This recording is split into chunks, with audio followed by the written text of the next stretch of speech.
Our top story of the week. Evolution is a mystery no more. As the group officially reformed on Monday Night Raw, see what I did there?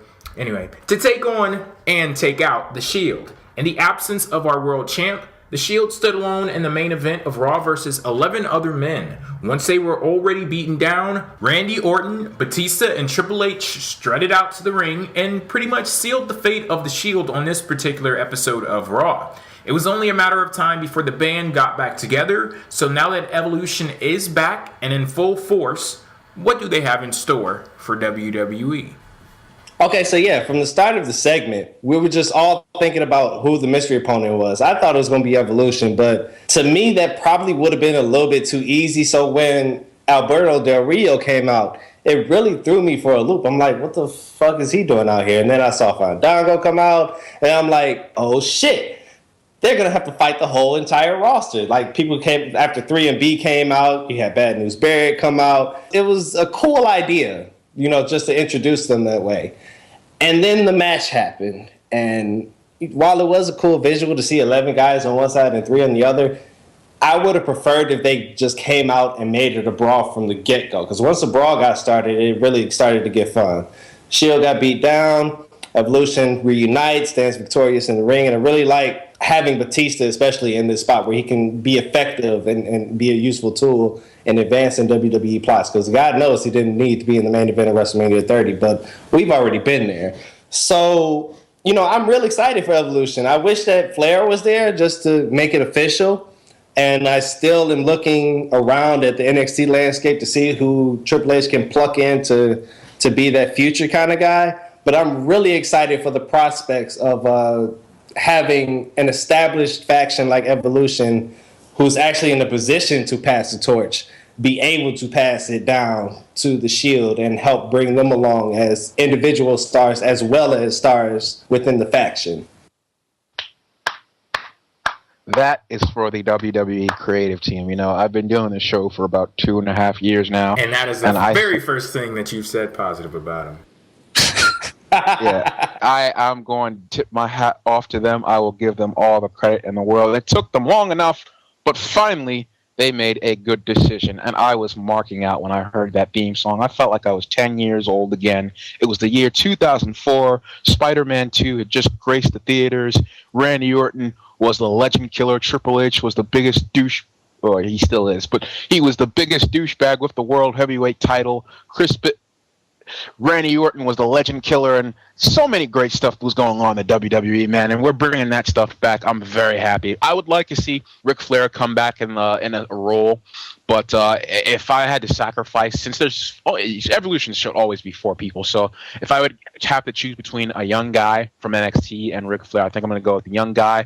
I think that this storyline should be built around making some new guys. Sure, we have the Shield, but also I think that you should get a heel out of this. That's what made Evolution so good in the first place. We had the older guys teaching the newer guys a thing or two. So I'm very happy, man. This is nothing but good stuff. Batista, I think he's a weak character on his own. I mean, he only mentions one sentence that he can barely get through without going into a diabetic coma, is that he's going to be the next WWE longest running name in WWE history, whatever the hell you want to call it, title. He's always mentioning how he wants to win that thing. So thank God he has other people that can talk for him. Randy Orton, I would like to see him get his rematch clause. I don't want his rematch to just be thrown out of thin air because, just for the sake of following the storylines and all that. But this is good, man.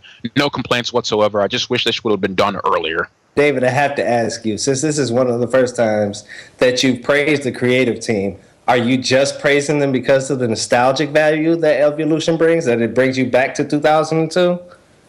I'm actually doing both. While on one hand I have the nostalgia, but on the next hand, like I mentioned before, Batista, I feel he's a weak character on his own. So having him in Evolution, you can play off a lot of the history that happened. And we have the Shield, who can be built upon this storyline. Them going against Evolution, an unstoppable faction. I think that the Authority was a pretty weak storyline, but now it has some new life injected into it. These are some really tough villains. These are legit guys right now. We haven't had legit heels in ever.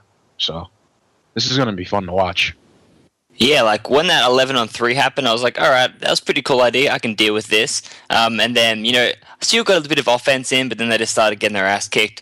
And then freaking the Evolution theme hit, and I was like, oh yeah, like just like David said, I was also marking out like this is like my childhood, great times, and just it's so amazing to see them together. And then they started kicking the Shield's ass and stuff. Like I'm okay with that. I just want to see Evolution back. We got them back, and I just can't wait to see where this feud goes. That powerbomb delivered by Batista to Seth Rollins. He took that so well. Seth Rollins, just good stuff.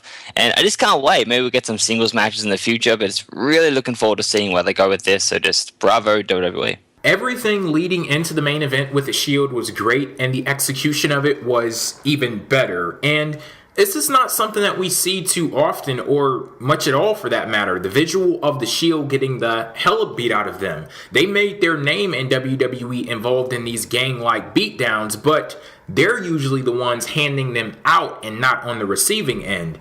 It was a great visual with Evolution swooping in like vultures to pick their bones, which shows that the same aggression and arrogance that made the Shield famous is coming back around to bite them in the ass, because now they have their toughest challenge ever right in front of them, and for the first time in their existence, the odds aren't in their favor. And of course, that sets the stage for the showdown between these two factions, and I appreciate the fact that WWE went out of their way to tell this story. They took a risk in turning the Shield face on one side, and then on the other side, they went back in history to reform one of the greatest factions of all time. And it's not as if all three guys didn't have shit going on already. They all pretty much see the Shield as such a great threat that they put their world title aspirations on hold just to deal with them.